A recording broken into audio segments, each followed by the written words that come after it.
This episode of Right at the Fork is brought to you by Zupan's Markets. Where I don't know if everyone's aware, but they should be. And anyone who follows me or knows me knows I'm a huge lobster roll fan, having come from Connecticut, where they invented the hot buttered lobster roll, as a matter of fact. And I believe it was either Stratford or Milford, Connecticut. But now in Portland, Oregon, and Lake Oswego, Oregon, you can get lobster rolls from Zupan's on Fridays until they sell out. So get in early and order your lobster rolls and enjoy it. They're great. I've had it once, and I would highly recommend their lobster rolls. Yeah, I'm looking at this. You're looking at a quarter pound of North Atlantic lobster tossed with mayonnaise, lemon juice, herbs on a toasted brioche bun. Chris, that just sounds... I have not had this yet, so I know what I'm doing this Friday. Yeah, there's nothing better than to start your weekend with a delicious lobster roll. Yeah. Also, something to keep in mind, and we talk about these often, are these great events happening at your local Zupan's, the Floral Design and Wine. So these take place at different locations, the Lake Oswego location, the Burnside location. You basically get to come in, have hands-on floral design classes, all the while sipping great hors d'oeuvres and wine. Well, you're sipping the wine and eating the hors d'oeuvres. Right. And anybody who knows Zupan's knows that their floral department is second to none. So they carry, the best flowers, and they're going to have their designers show you how to best design your arrangement. So, and they have classes. Let's see, I'm going to go through some dates here. June 20th, July 25th, August, that's not in order. June 20th, July 11th, July 25th, July 25th again in different location. August 8th, August 22nd. Go online at zupans.com to see where those are and what each one features.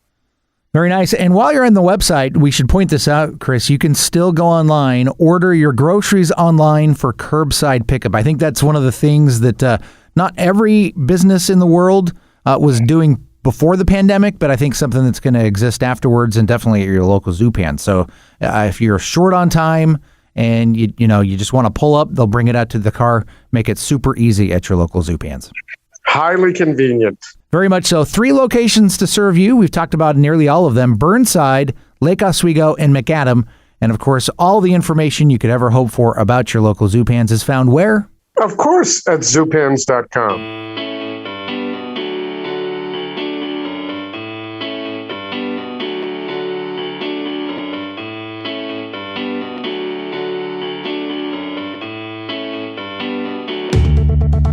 All right, here it is. Time once again. It's Portland's Food Scene Podcast. It's Right at the Fork with your host, Chris Angelus from Portland Food Adventures.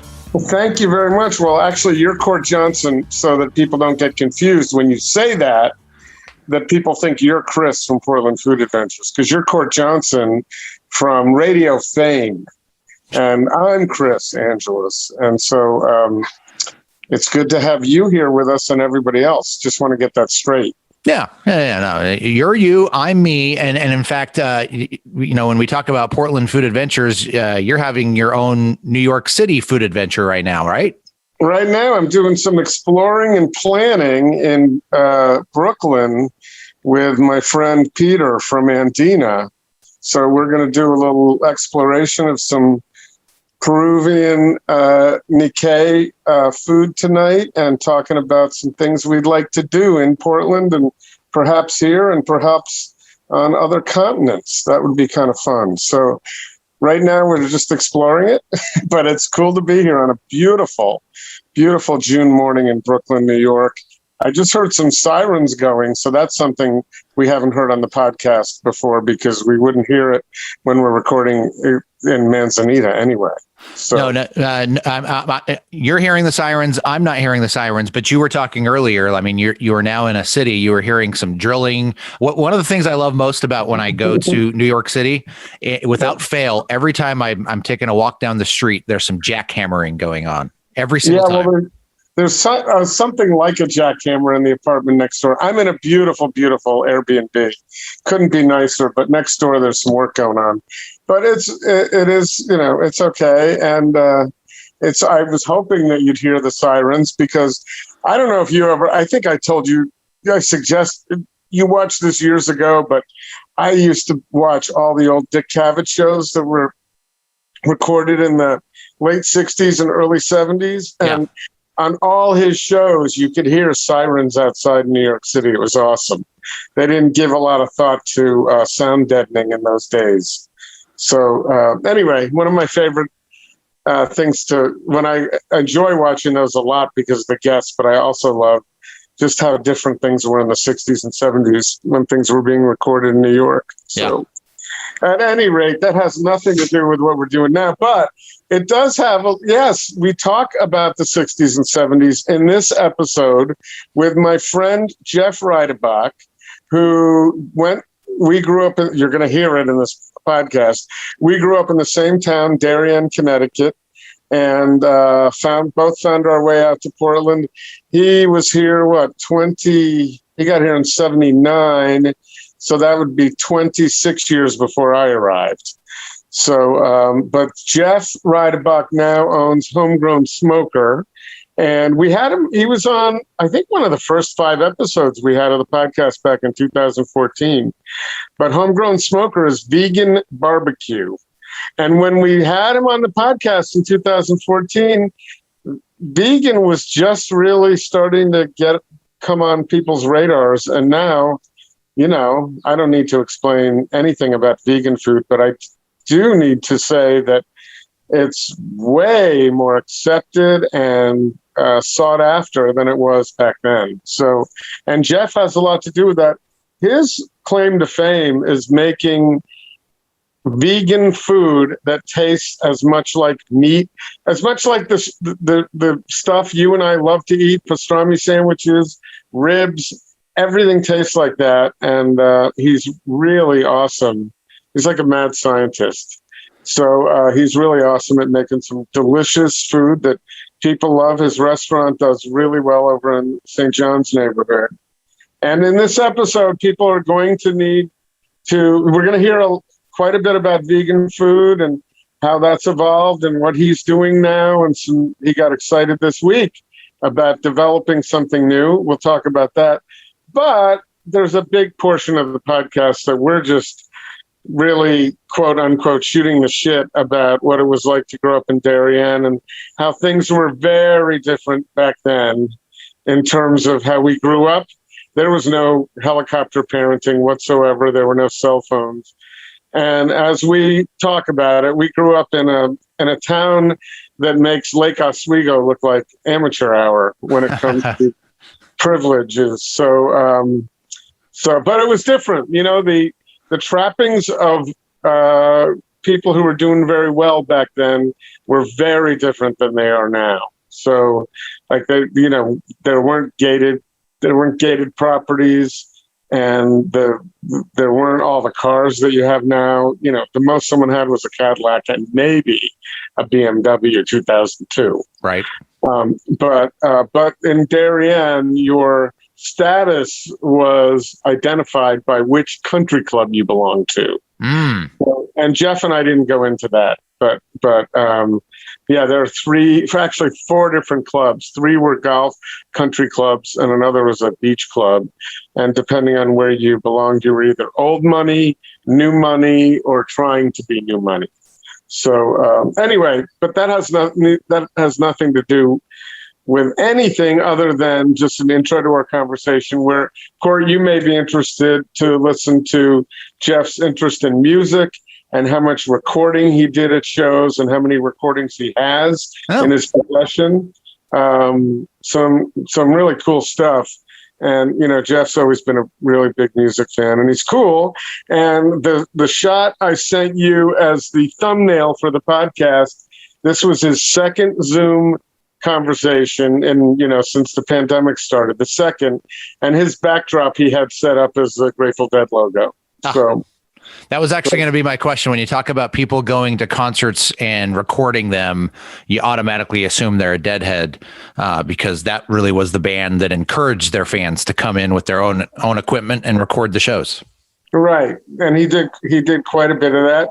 And he still does. I mean, that he works really hard. He's in his mid 60s now, or mid 60s. and he's still working. It's not easy work prepping for his restaurant, but he takes time off. And I know his recreation most of the time is going to a concert in California when he can find it. So, and he's just a really, really nice guy.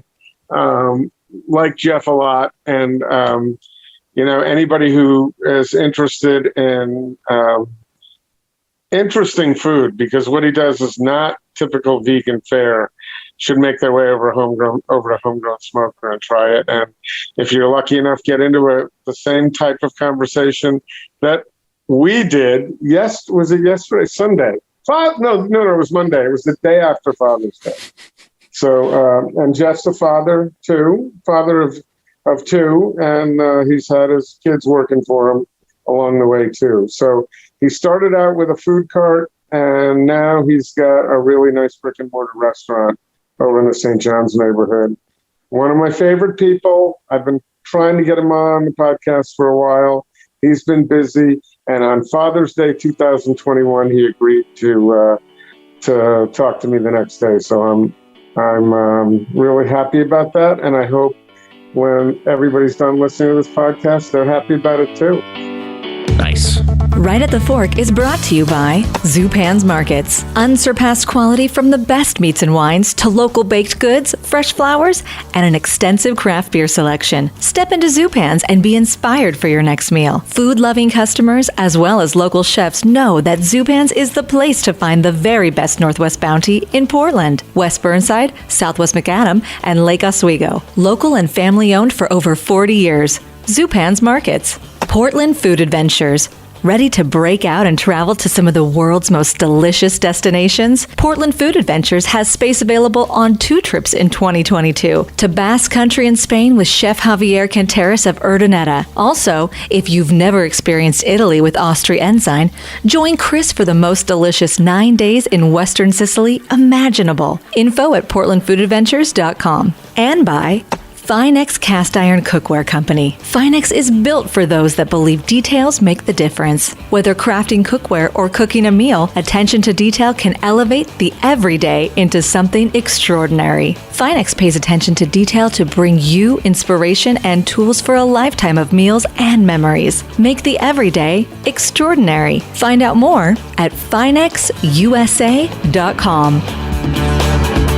Hey, nice background. I got to come up with something like that. The Zoom gave me the choice.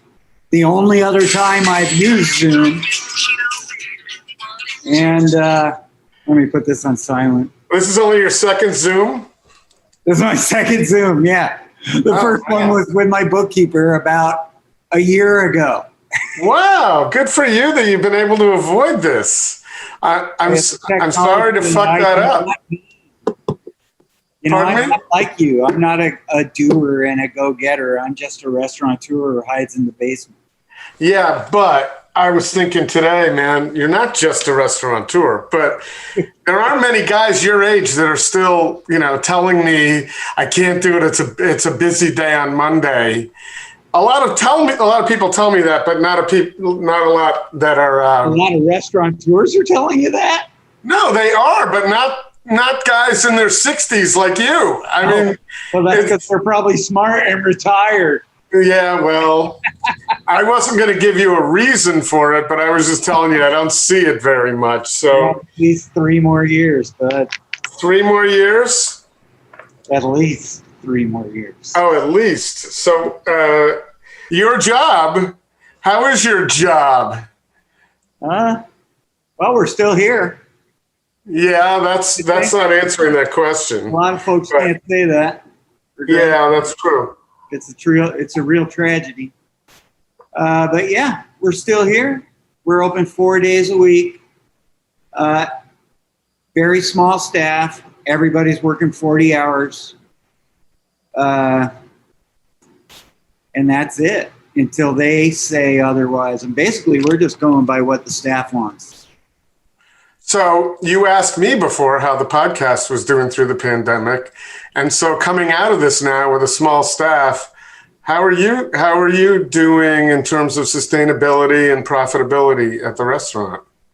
Yeah, well, so 2020 was a real eye-opener and an interesting learning year, to say the least. So when March came, we closed on the 15th, paid everybody, and told them that we don't know what the future will hold, but if we reopen, we'll call them, right? And we did reopen after 4 months of being closed. And we did the same thing that we're doing now. We worked with a small crew. We did not take any government loans because the rules on the PPP dictated that I had to bring back my entire staff and I had to be open. I think it was within like a month, 2 weeks, a month, something like that. Right. And I was just like, that is insanity. I cannot, I need this money, but I cannot justify borrowing it under the rules the way they are written.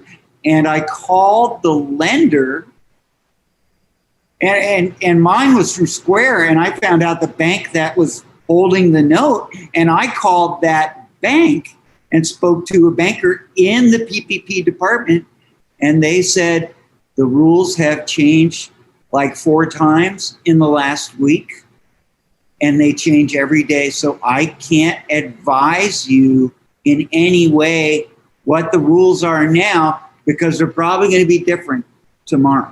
Well, that's like a blank check for the government to do whatever they want.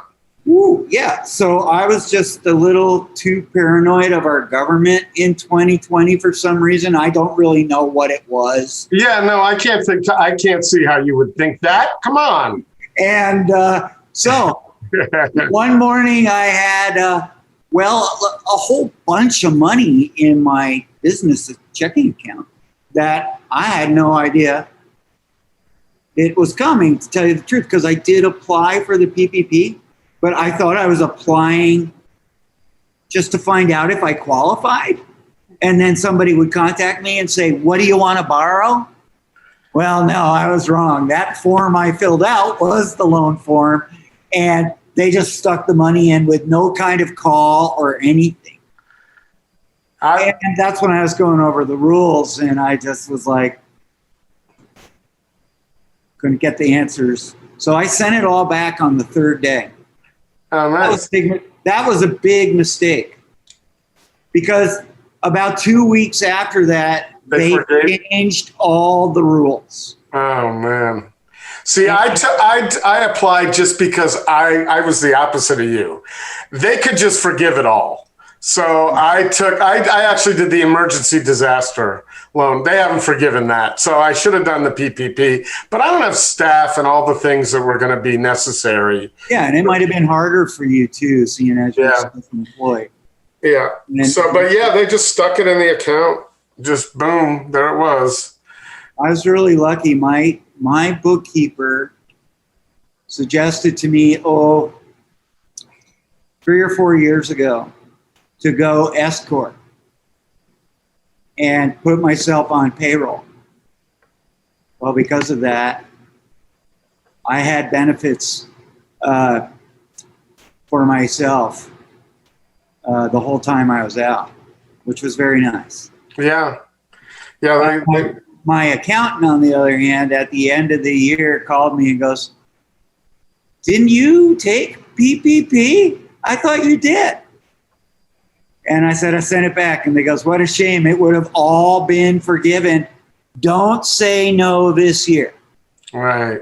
And it wouldn't have worked anyway. So last year I had money in the bank. You know, I'm a business that's lucky enough to be able to put away some money every month. Or I was a business that was lucky enough to put away some money in a business savings every single month. So I had the money to continue. It was tight, but it was enough to get going. And once we were open, there was enough cash flow that everybody got paid. We never ran out of that money. Then we had to close again. Then I was just like, so then when you opened up and you wanted to open up, you couldn't find anybody to work, as I understand it. Not 2020. The 2020. No. I meant 2021, recently. We had a really hard time. But I would say that we have been very fortunate. There was about 2 weeks we were open. And it just wasn't working. We were close.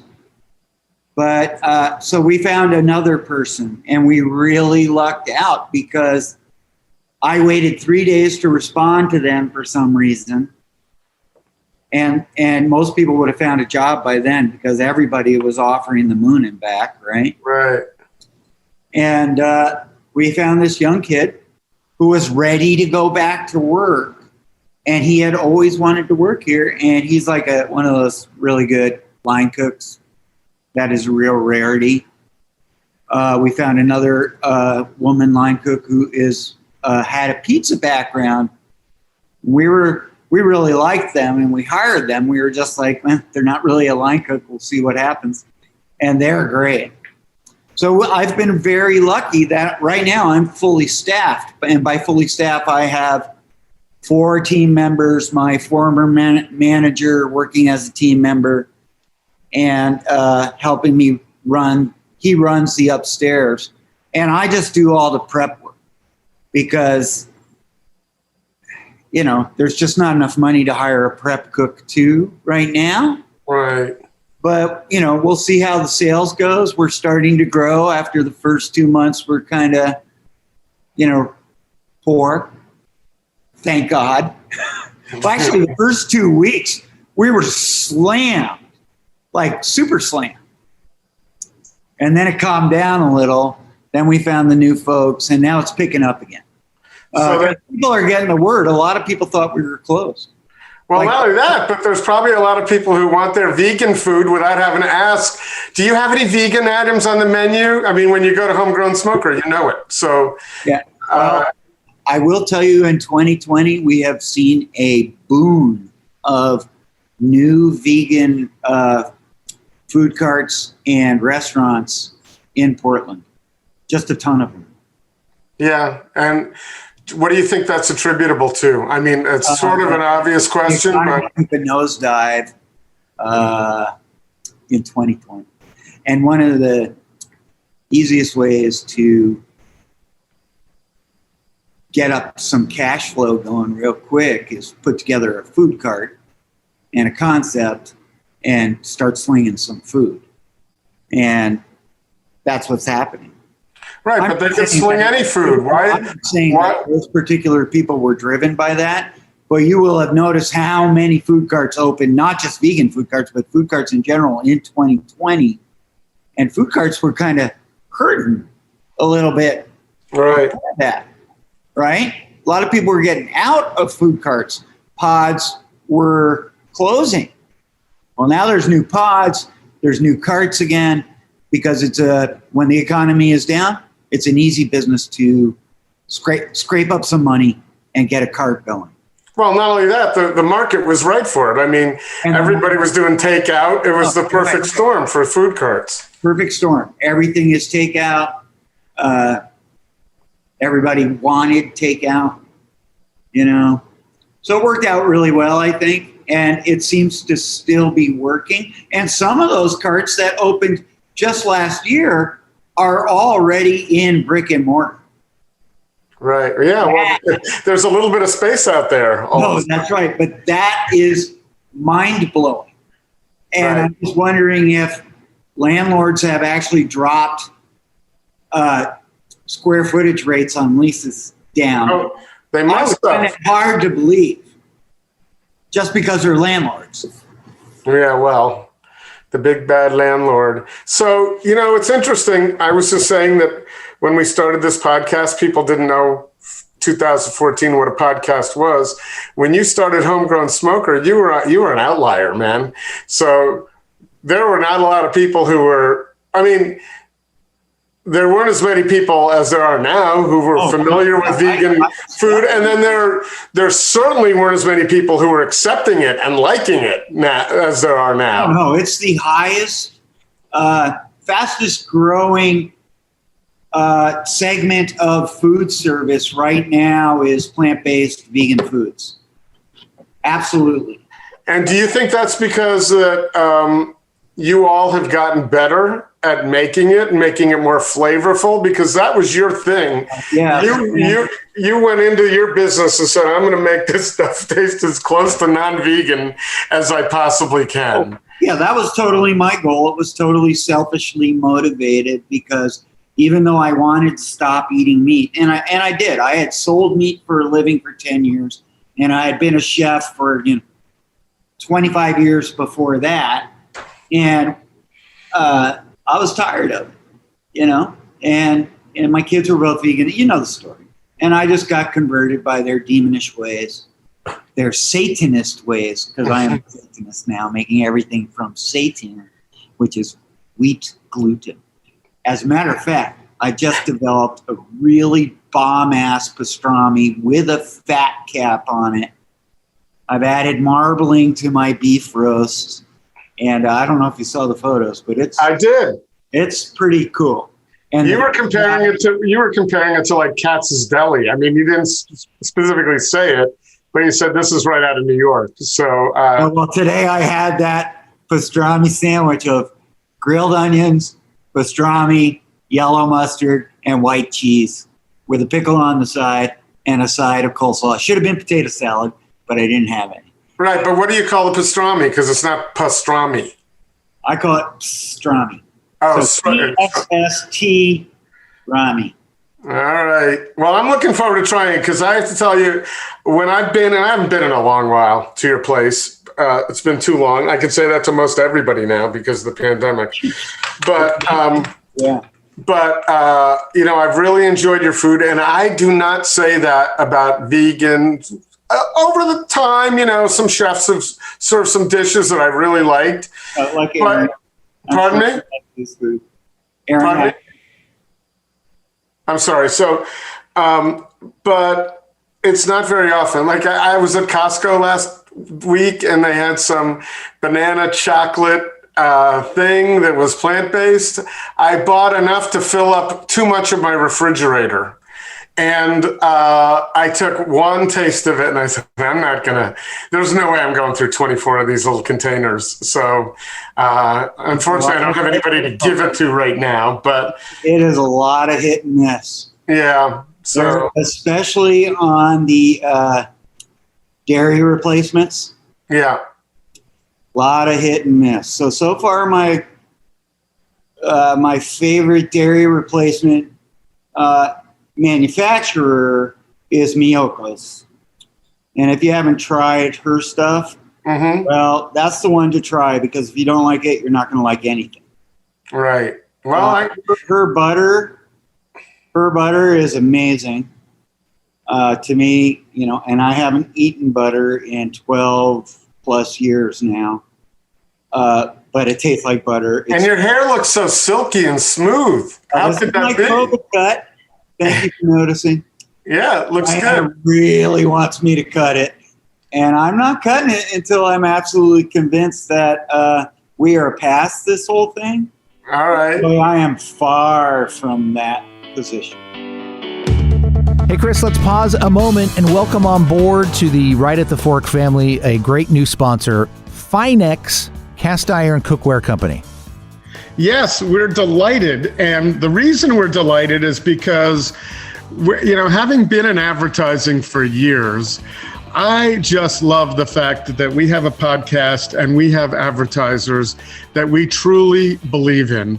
Anybody who's listening to the podcast knows some of the others that we talk about every week, and they're near and dear to our hearts. Well, so is Finex because, Court, I think you agreed, and I did too. It's almost every day for the last few years, ever since we acquired our Finex cast iron skillets, that we've been using them. Daily. Every single day, there is a use in my family for our 12-inch cast iron pan. And they still look great, and they're easy to clean. And one of the things I like best about this cast iron, and I wasn't a big cast iron user before this, once in a while for some kind of casserole, but I'm frying on this every day, is the smooth surface. It is unlike anything you've ever seen in a cast iron skillet. And of course, that's one of the features that caused Finex to bring cast iron to the fore in the cooking world in the last few years. It's not that cast iron hasn't been around for years, but now it's really become the thing, and Finex is the premium for, as they say, Finex is built for those that believe details make the difference, and that couldn't be a truer statement. One of the things I love about my 12-inch skillet, Chris, is not only is it awesome and versatile, you can do so many things with it, it's like a work of art. It's just a beautiful piece of iron. And to know that it was, that Finex is based here in Portland, and in fact, I was just reading, it takes 12 hours and 12 hands to create these beautiful pieces of, again, artwork and great cooking material. Yeah, I leave mine right on my stovetop because it's no reason to put it away. No, it's great. I use it all the time. No, I'm lazy. Yeah, no. I don't think you're lazy at all, because I do the exact same thing. I want people, when they walk into my kitchen, to say, "Oh, wow, you have a Finex." Yeah, they're great.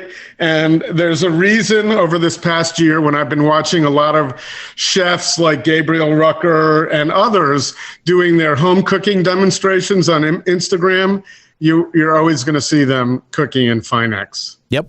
Here might be the best thing about when you purchase a Finex product is that all Finex products are guaranteed good forever. Can't beat that.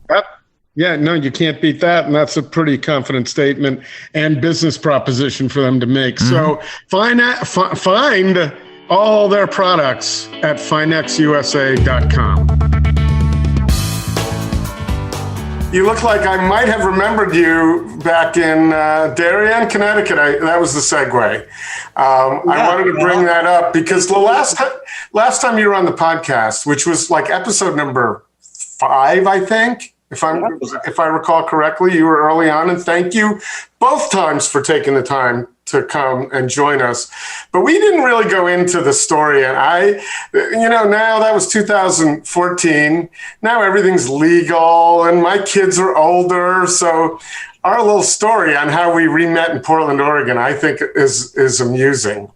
And I don't know if you see it the same way I do, but it was hilarious. So if you don't mind, I'm going to recall it as best as possible. Oh, yeah. Your recall will be better than mine, dude. Well, yeah, but so I had a friend coming to visit me, and I think this was like 08 or 09. And so I saw you on Facebook. And I kind of knew you from high school, but you got a lot of brothers and sisters. And so, I knew the name, and I knew I'd probably met you along the way, probably in the smoking area at Darien High School, somewhere there. Oh, or of course, Weed Beach, right? That's where we all hung out. Aptly named, of course. And so when my friend was coming out, I wanted to get a little pot. And so I thought, my friend Jeff, because I didn't know a lot of people here. I just moved here. My friend Jeff probably knows where to get some. So I contacted you. And of course, I hit the jackpot with, who might be able to help me score a little weed. You had just a little bit on hand. And so when we met up, I said to you, Jeff, I don't really remember you like my junior year ahead of me. I don't really remember you from junior and senior year of high school. And you said, well, that stands to reason because the last time I saw Darien High School was through the window. I think it was did you tell me Mrs. Parker's class? Maybe not. Somebody's class. Because the word had gotten out about somebody putting blotter acid in Dr. Robbins, parentheses, the vice principal. Oh, I remember that. His coffee. Me, thank God. Oh, I thought that's what it was all this time. Oh, no, I did not put the acid in there. But one time when I was taking acid at Darien High School, a fine place to take a lot of drugs. But you also have to qualify the year. This was early 70s, right? So yeah, it had to be. It was probably 73.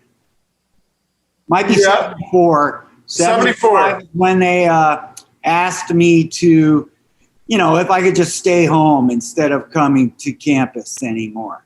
And I looked at Mr. Colomb and I said, yeah, I guess I could do that. And then about 6 months later, I came back to school. And within about 3 weeks, they asked me if I would stay home again for. That's a different story that I remember. I thought you were part of the contingent that put the acid in Dr. Robbins, who, by the way, just recently died within the last year. I think that was actually guys from the class ahead of my class, and you're in the class behind my class. Oh, right. Who actually dosed him.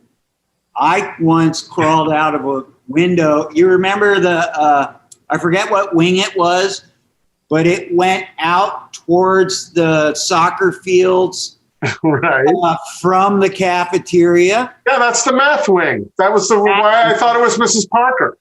It probably was, because I was in math, and I started screaming at the teacher about chicken heads on their shoulder and literally crawled out the window. I remember those windows opened like that. Yeah. And I'm climbing out right in the middle of the class, screaming my head off about chicken heads, tripping my balls off. I think that was the day I did both acid and PCP. Nice. It's nice to know that you're referring it to as the day singular, not the days that you were doing it. So. Oh, well. Yeah, we'll just keep people guessing. Right, but so as I remember, you told me you were out that window and off to the West Coast, and that was it. That was it for your Darien days. Well, I bounced back a lot. So I first came west, I think it was 76. I'm pretty sure it was 76, the high centennial year. That was my senior year. And by the way, what you and I need, because other people are listening, this isn't just you and me, this conversation, but people need to know that in Darien, Connecticut was a pretty wealthy town. And back then, the signs of wealth were very different than they are now, right? People didn't have gates in front of their doors. And the best car they had was a Cadillac, maybe. And their sign of wealth was which country club you belonged to. That was it. But the thing was that a lot of kids' parents were flying all over the world. There were these big houses that all had bars in them. Like everybody had a bar. This was the Mad Men era. Every parent had a big bar in their house. So they would leave town, and there was a party in Darien every single night. Every night. Where everybody would hang out. And so that's why us Darienite kids from that era really kind of rely on each other because nobody else gets it. Yeah, well, it was a very different time. I mean, just in a very basic way, we had a smoking area in the high school, like right outside the door, where just all kinds of activity took place beyond nicotine smoking. Sorts of interesting things. Yeah, so and then we had an open campus. We would go down to the beach in the middle of the day and just hang out and then get back for one class and then get back down there. So sometimes we get back. Yeah, that's true. But it was a pretty crazy time.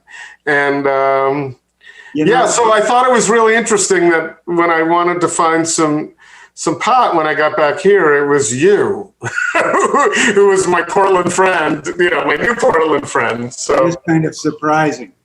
Yeah, well, it was kind of enough. I remembered you from two things: baseball.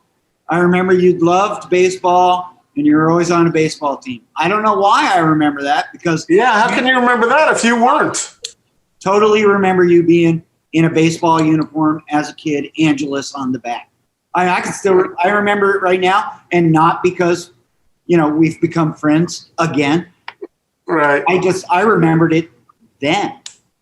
I was like, I don't think they were putting names on backs in those days. oh, sure they did. No, they weren't. Listen, I just posted a picture of my uniform, me in a uniform yesterday. It was VFW, right? And everybody's uniform looked different. The font was different on mine than it was on the kid behind me.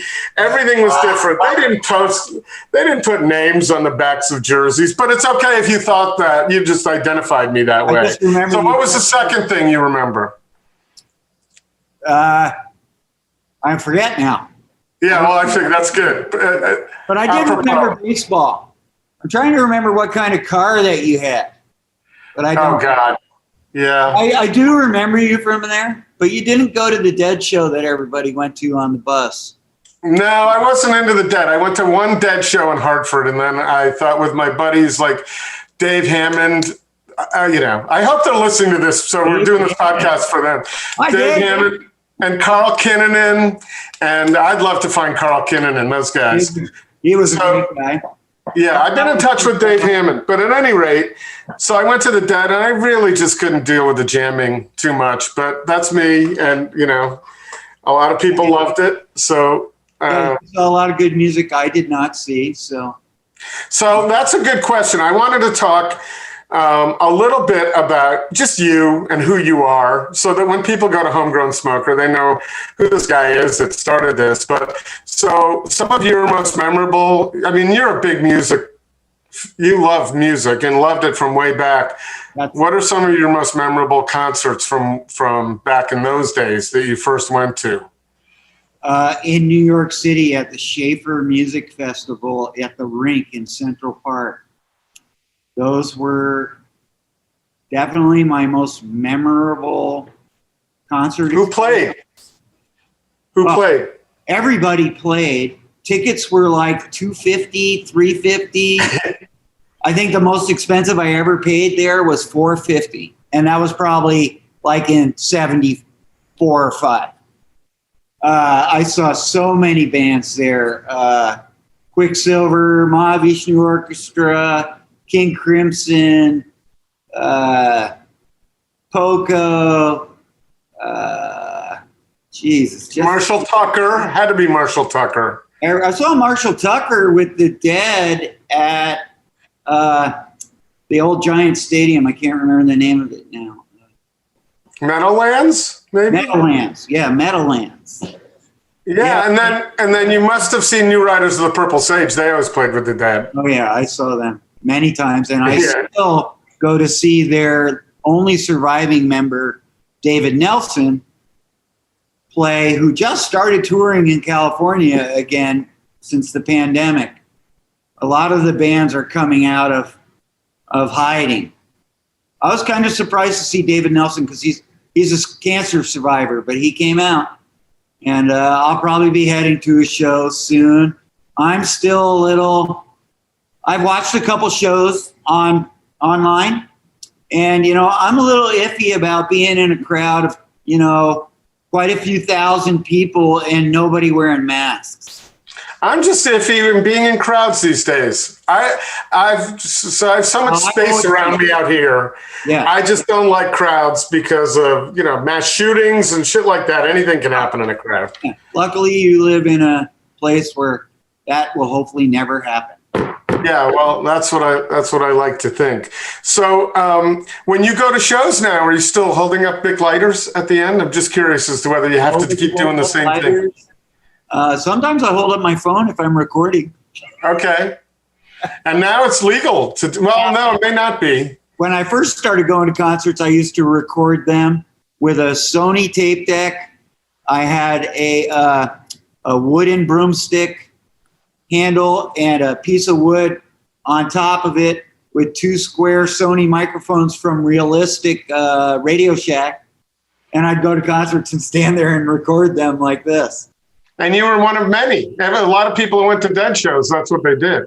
Yeah, I did it at Dead shows. I did it at almost every show I went to for a long time until I started seeing so many other people doing it. I was like, and I started graduating into better equipment, right?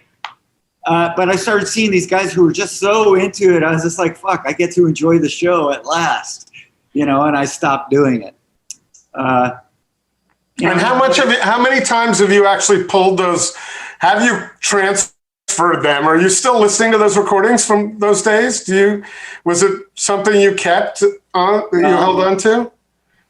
I did not, but my old buddy, Blake Wood, I don't know if you remember Blake Wood. I remember Blake. God rest his soul. Well, he was a way bigger deadhead than I ever am. Really? Well, I love the music, but I am not, and I know all the history and all that stuff, but I don't have like Grateful Dead paraphernalia all over my house and stuff like that. I'm just looking at your background. It's hilarious. I've already done that. Yeah. Well, yeah, on my background I did. In my house, I used to have it out in my grow room, but I don't even have a grow room anymore. So, but my point was Blake was an archivist.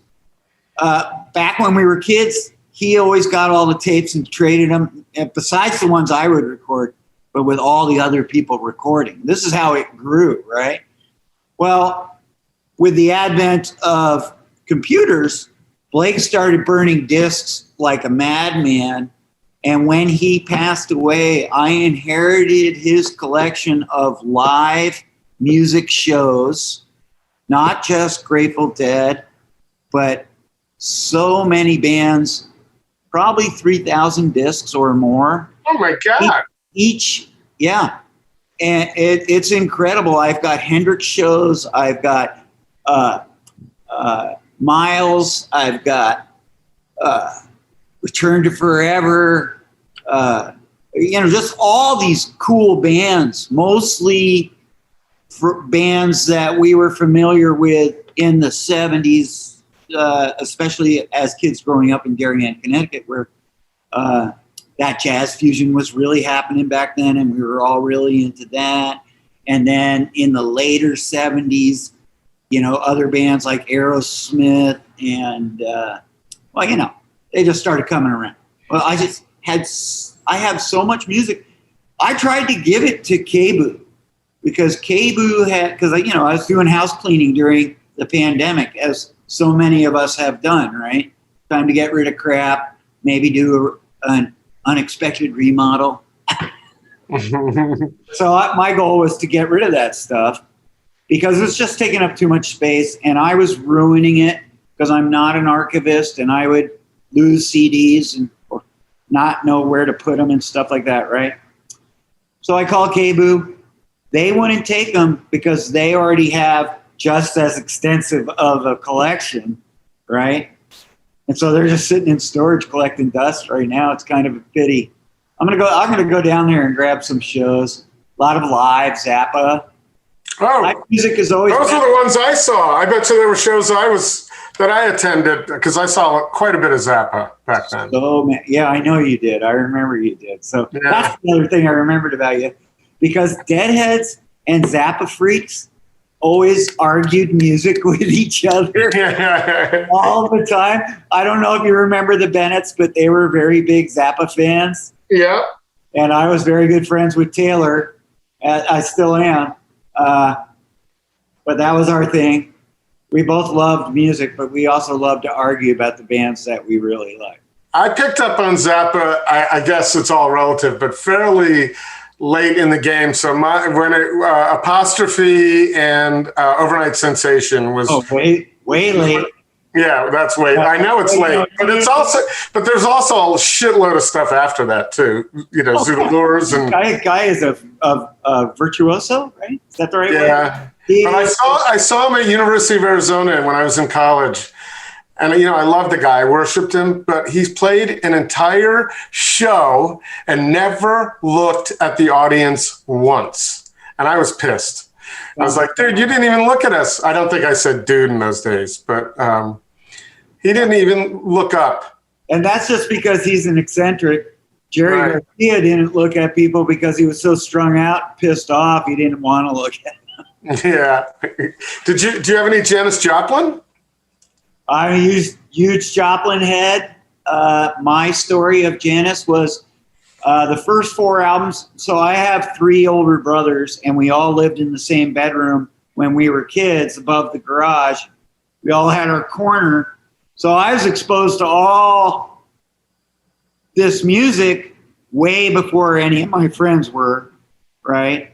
I mean, my brother, who's 4 years older than me, he had a huge vinyl collection and a really nice stereo system. Mm-hmm. So I was exposed to all those bands very early on. Janice is my experience from starting to get my own albums. And the first 4 records I bought with my own money, Cry of Love, Crosby, Stills, Nash, their first one was, they're all sitting on the couch. Janis Joplin, Pearl. Can't remember the 4th one. It was probably a Dead album. I don't know. Yeah. Anyway. Did you get that at the Music Box in Darien? That's the one that was over by the Grand Union, right? Right. Yeah, I got it there. After Music Box. Johnny's. Right. Music Box, sometimes we did the 5-finger discount there pretty often. I was just going to say, when you said the first you bought with your own money, that might have been a specific statement that wasn't necessarily referring to gifts. Yeah. The money might have been actually my green army jacket I wore everywhere that had. I remember. So I was going to say, I used to say the same thing, or I've always said the same thing. My first 2 records I bought with my own money were Jethro Tull, Aqualung. I came in a little after you, and Live Cream Volume 2. And then I just got heavily into Deep Purple after that. So they're a great band. I never saw them, never really got into them, but they were a very good band. So this is kind of interesting to think about. So 1972, 8 of us got tickets to see Deep Purple at the Felt Forum in New York. So we're in 8th grade. So we're 14 years old. Yeah. I think the tickets were like $12.50 or something like that. So our parents were perfectly fine with us getting on a train, no cell phones, of course, in those days. Getting on a train, we all had our pouch stuffed in our pocket and all that stuff. Going to New York, and it's not a straight line from Grand Central Station to 33rd, where the Felt Forum was. Yeah, no. And so they were perfectly fine with us at 14 years old, going in there, have a good time, don't be too late, make sure and you don't forget. Remember, you had to catch the 12:10. Because if you didn't catch the 12:10, that was the last train of the night. So anyway, I just look back and I think of how helicoptered kids are now, and we were just like, "See you later." They drop us off at the train station. Bye. So, and we probably hitchhiked to the train station, by the way. So there's that too. Yeah, but we did live in a very privileged place. Yeah, and. I mean, I remember getting pulled over by cops, being underage, weed, beer, and they would just take it and say, Ridabock, don't let me catch you doing this shit again. And then when they catch me doing it again, they just kind of say the same thing. Go home, dude. Yeah, because your dad was probably tipping the police department. So I don't know if he was, but others were. From the town. If you were not from town or you were doing some serious mischief, like robbing something, then you would get in trouble. Right. Meat and beer behind St. Luke's. They just take it, drink the beer, probably throw away the weed. Maybe. Oh, yeah, no. We had many times where they just took it away. And one time at Weed Beach, I actually vomited on the hood of the cop car when he came over and told us to something. And that was what came out of my mouth. Okay, I'll give you a good story. Gordon Wood, Blake's brother, he drives a Volvo 122S, probably a wagon, probably from the mid 60s. I'm driving my mom's bright orange Pinto. Maybe it was a Vega. I get those cars confused. Pretty similar. Vega.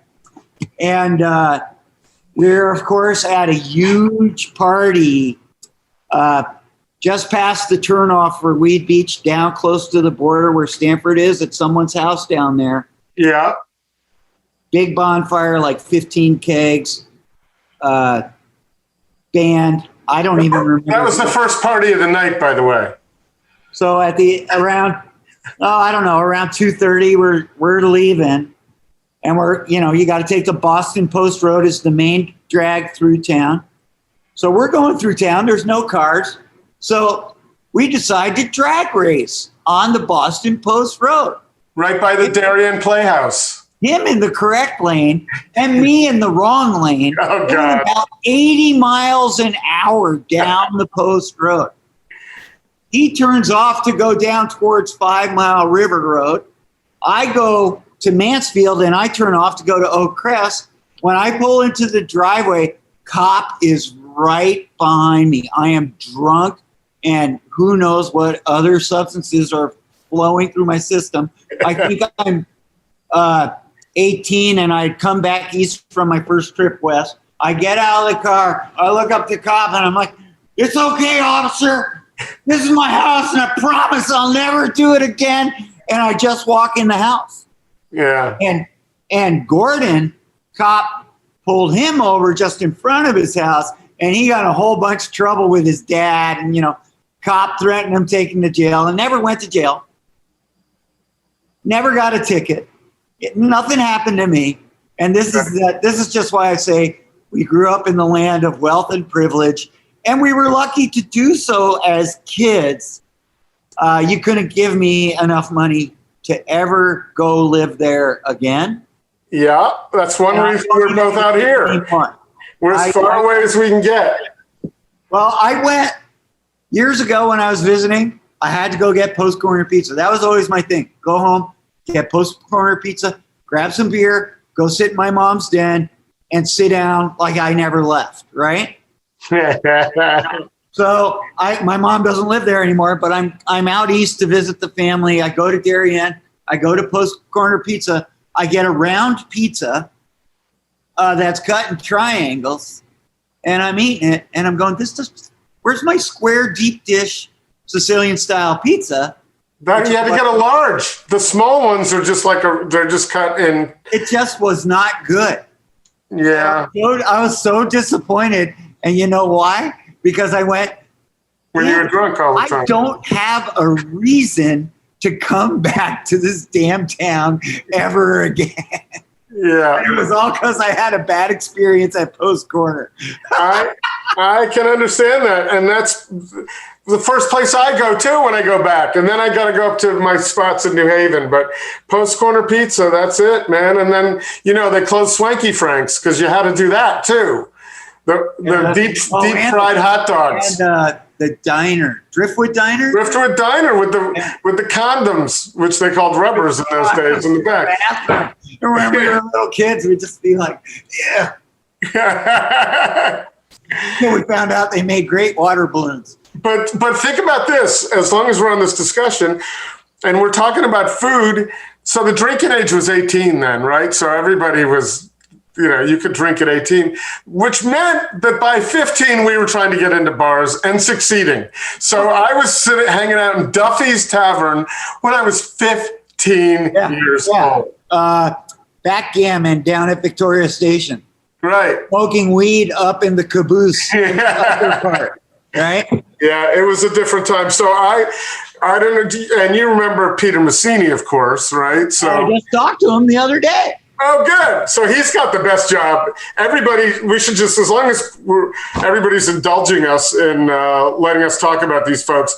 Peter, what is it? What is his thing? Big City Aerials. Oh, yeah. Everybody's got to look that up because what he does now is he's a commercial photographer in helicopters in New York City. It's really awesome. But so he got me, I don't know if he got me the job or we both worked at the Abbey restaurant, which was at the Holiday Inn. And I still tell people when, this is the last time I worked in a restaurant was back then. It goes way back to when Nixon was in office. The night he resigned, I was working there and I can't remember the cook's name or the chef, whatever he was. But we all went out to his VW bus. This was perfect. His VW bus to listen to Nixon resign, passing a joint in the VW in the bus. So that's a great memory. I'm really happy about that memory. Of all of them, that one's pretty cool. And once again, still starting in food service and still involved in food service to this day. Well, yeah, but in a very different capacity. So I have not actually worked in a restaurant since then. I was a salad guy. And so when I did a shitty job, my boss would call me salad boy. And now when I did a good job, he'd refer to me as a salad man. So I got to say something to you because, you say you haven't worked in a restaurant. And I say, oh, that's just a bunch of crap. You have done so much for restaurants in our metropolitan area and for chefs and exposing them and other chefs while doing that for years. And what you have done is a huge service to the food service industry in Portland, Oregon, and you are deeply involved in it. And yeah, you may not produce a paycheck from an actual restaurant, but you probably should. Listen, I haven't made a great living doing what I'm doing. It's okay.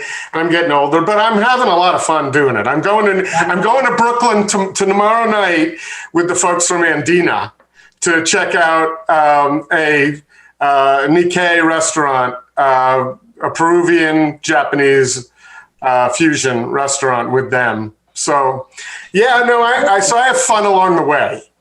Oh, that is so awesome. Yeah, that'll be great. Are they doing seating at that restaurant? Pardon me? Are they doing seating at that restaurant? Yeah. Yeah, that's great. You'll have a good time. So they were kind enough to invite me to go, and I guess I shouldn't be. I'll let those words stand out there unto themselves because I'm not at liberty to talk about what Andina's doing. But they did hire an excellent chef, Alex Diestra, who I have known who's Peruvian. And so they're moving towards, for years, they were never really a chef-based restaurant. So the pandemic hit and they're changing their tune. They got a younger generation running the show over there now. Hey, Chris, let's pause just a moment and talk about one of our favorite places to eat, Ringside Steakhouse. Yeah, and Ringside, it seems like back to normal at Ringside, but it's even better than it used to be because now, in addition to indoor dining and takeout, you've got beautiful outdoor dining at Ringside, and they just set up a new little area. And as they said yesterday, you've got an old dog learning new tricks at Ringside. So they have some really beautiful space outside, and of course, the weather is conducive to that right now. And their hours are Wednesday to Friday, 5 to 10 p.m., Saturday and Sunday, opening an hour earlier at 4. And you can order your to-go food an hour before the start of business. So note those hours that I just mentioned, and you can pick it up until 9. When you do go to Ringside Steakhouse, if you're choosing to dine in, whether that be indoor or outdoor, you want to make those reservations. You can do that through the website, ringsidesteakhouse.com, or I use the Open Table app, Chris, and that makes it super easy. You just hop on there, you find your time, you find your table, and you're good to go. It's a 30-second process at most to get a reservation at Ringside. So think about what you're doing in the next 30 seconds and think about how productive and delicious that can be. And again, if you missed any of the information we just covered, the website, again, is ringsidesteakhouse.com. Let me back up and thank you for saying that because no one really identifies what I do and says, you're doing a great job, Chris. I don't get a lot of that. I get a little of it, but not in the way you said it. So I really appreciate that. It's, I try. I've always considered myself a promoter, right? So that's what I really am. I'm a promoter because everybody just refers to you as a critic. Oh, he's a restaurant critic. And it's like, it's the last thing I am as a critic. But I had to identify what I was, and that's a promoter. And I try to just showcase the awesome things that are happening in this town. And they have been for years. It's been incredible. That's a great segue, because I wanted to talk to you about your early days in Portland before there was a real food scene here. What was this? You moved here in when? Late 80s or mid 80s? Summer of 79. I think I hit here either in June, maybe July 79. And so what was the city like then, in a general way? The best way that, well, here's why I fell in love with Portland. So I was living in Boulder, and my best friend called me and he goes, "You really need to come up here. I think you'll really like it." And I was already liking Boulder, but he was my best friend, and I was like, I'm gonna go to Portland. So I went to Portland. I had only been here passing through to go see shows in the past, and that was it. And when I got here, what really struck me was a very small city, but an incredibly large town. And I loved that. And frankly, that's what I miss about Portland now. I can't say that about Portland anymore. The whole feel is completely different. It's not necessarily a bad thing, but for old school Portlanders like me, I do miss it, which is why I got so excited when my restaurant space became available, because it really is in one of the last old school neighborhoods of Portland that hasn't been completely torn down and replaced by, no personality buildings, frankly. And I guess that's progress, but I like streets like Hawthorne, for example. The way they are now, or the way they were? Well, the way they were, but even still now, it's still got that old Portland charm in bits and pieces. And those are the kind of streets I still love. Like, you don't see me on Division anymore, and I used to love Division. Mm-hmm. I used to live in that area for years. That was when I first moved here. I lived right at 12th and Hawthorne, right where the food carts are. There's a little house back there right behind. I don't know what the restaurant is now. I think it's a coffee shop, but it used to be called Parchman Farm, and it was a jazz club. And my house was right behind it. What was your rent? Do you remember what your rent was? Well, I shared it with 4 people. I probably paid no more than $150 a month for my room and board, right? My best deal in Portland, early Portland, was I lived off of Northwest Burnside on Southwest Vista, 2 buildings up on the left. I had a bathroom, walk-in closet, living room, bedroom, kitchen, balcony, and fire escape, $155 a month, all utilities included. Very nice. You couldn't sign a 40-year lease on that? If I had stayed, I probably could still be there now. Here's how it was. There were old people living there when I lived there that had lived there for like 30 years, and some of them were paying under $100 a month rent because the landlord never raised people's rent. When new people moved in, he'd raise their rent. Right. Like mine. Mine was a whopping $155. The average rent in Portland back then for the same place was around $350, $400. So I was living pretty high on the hog. And what were you doing then? Did you go right into restaurants then, or what? Oh yeah, I went into restaurants when I was 14 and I never left. Don't do that. Tell your kids. Well, you tell your grandkids if you ever have any. Don't do that. Well, my son, one son lasted one day at a pizza place. That was it. It was too fast for him. And then the other guy lasted about 3 years. And I just tried to talk him into helping somebody out on a pop-up, and he just would have nothing to do with it. No. You have 2 very smart children. You must have had good parenting. Well, I don't know. It's, they like what they like. But, well, actually, one son does work in food service in some capacity. He's not cooking any longer. So I love food service, but it's a bear. And frankly, after last year, Yeah. it's difficult. My What do you relationship, think of the future? What do you think? How do you think the future is going to, how are we going to do? I mean, I personally, from a consumer standpoint, I'm just going to be in heaven sitting at a restaurant and ordering and not having to eat out of a box. I've said this too many times, and not having to clean up. That's important to me, and being able to order something on the fly. Hey, can I have another one of those? Which you haven't been able to do for a year. That to me will be a treat. I don't know where it's going to go. I just don't know. it's the hardest call. Well, I can tell you, my experience of having to shut down twice and reopen twice. Opening a restaurant is never easy.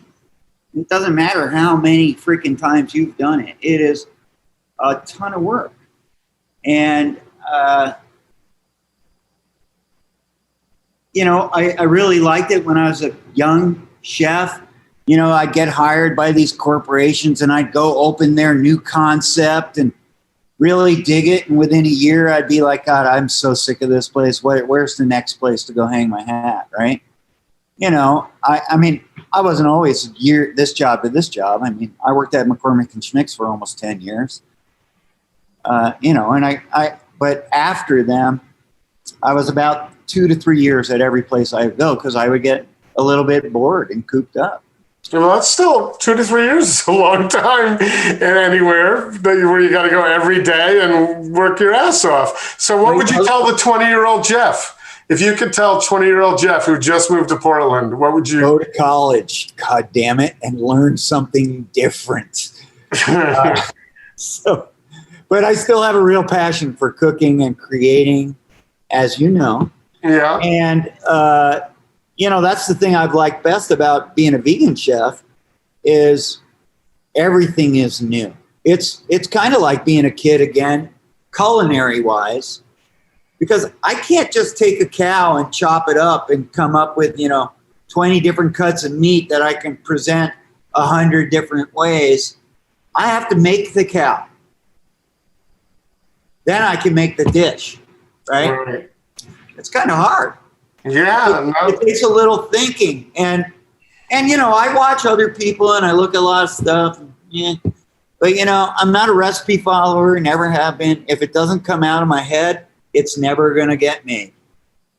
And sometimes that's a process, like up to 2 years. Like the first time I made vegan salami, I have to have that entire process 100% in my head before I go try it, so that when I go try it, hopefully the first time is the only time I ever have to figure it out. And I would say most of the time I'm pretty good at that, like my beef. But now, so for about the past year, I've been wanting to figure out how do I do fat, because beef has marbling and beef has fat cap, and I love making faux beef more than I like making faux anything, right? Because I was a big meat eater when I was a meat eater, and I like beef the most. And so now I'm working on marbling techniques, and I literally just, even though I started thinking about it about a year and a half ago, I literally started putting it together just this last week.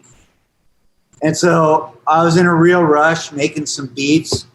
And I was like, I want to try some marbling. And I go and I grab some gluten, which is what all my stuff is made out of, right? And that's a really dense wheat flour, very high protein.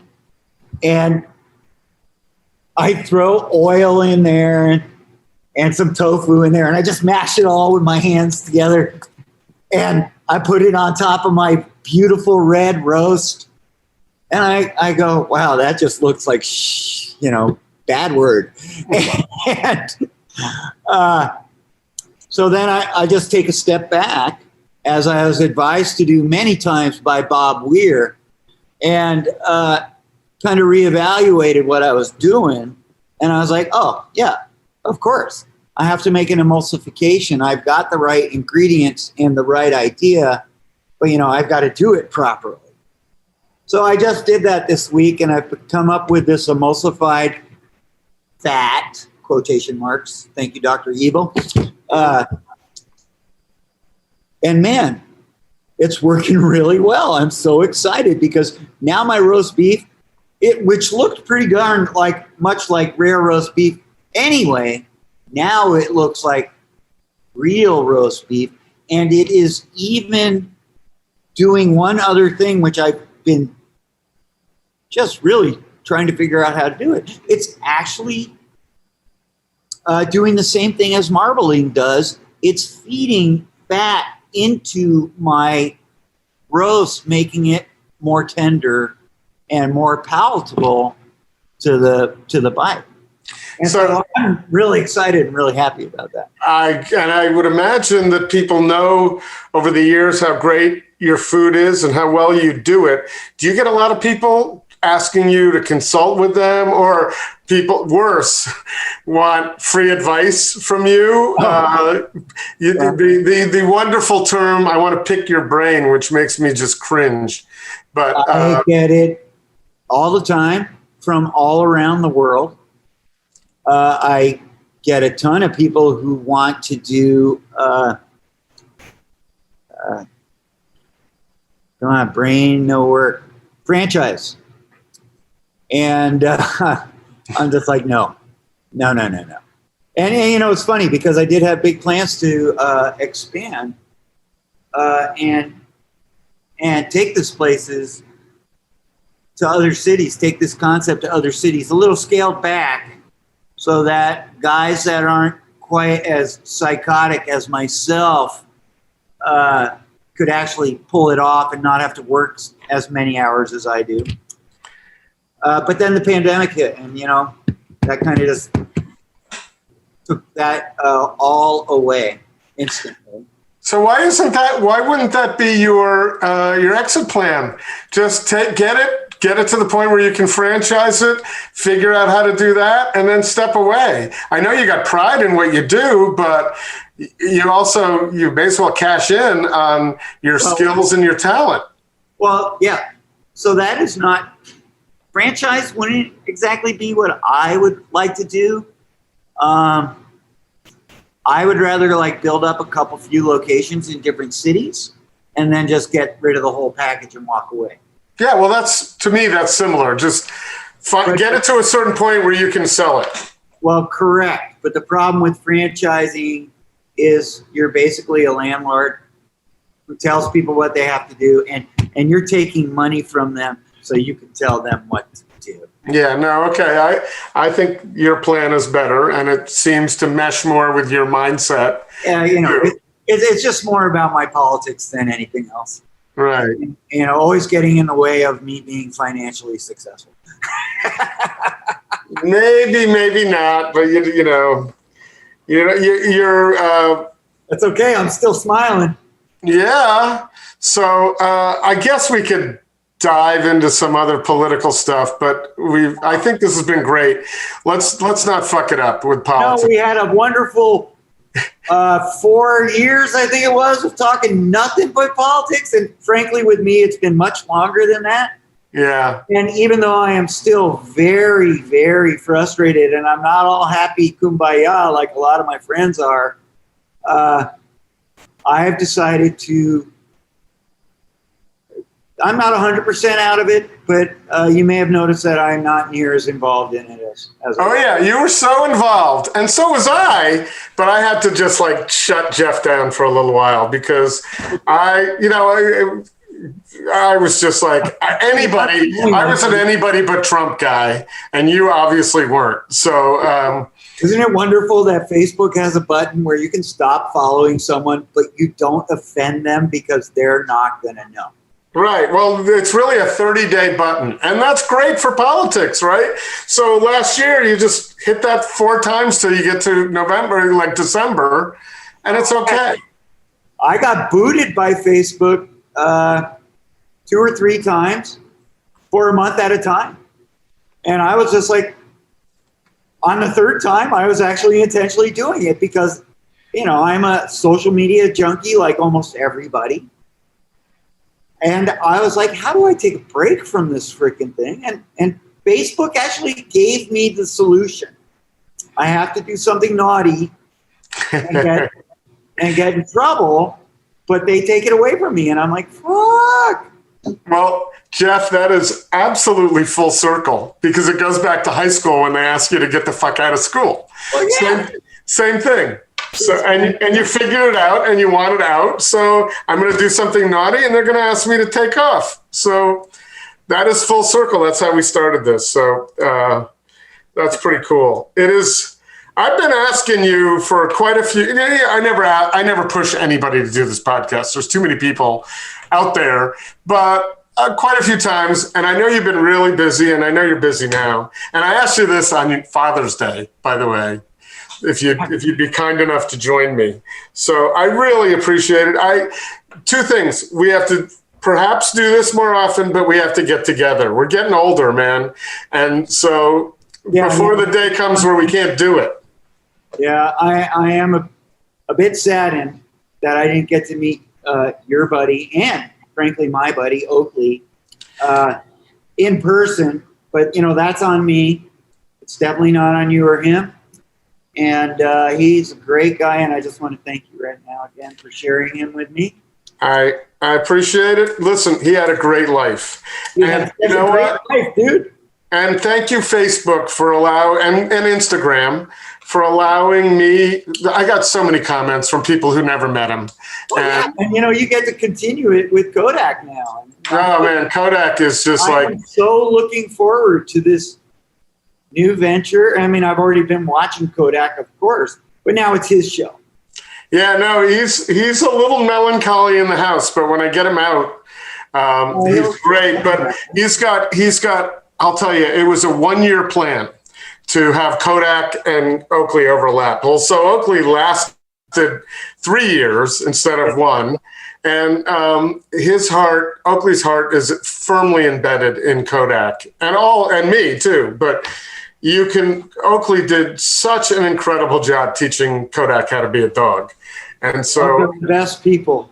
Yeah, you're right. You've said that so many times, and I can't agree more. I've always said research dollars should go into dog longevity and just let humans die when they're supposed to die and don't draw out their lives till they're just miserable the last 5 years of their lives. So anyway, all right, man. Thank you so much. Come out sometime.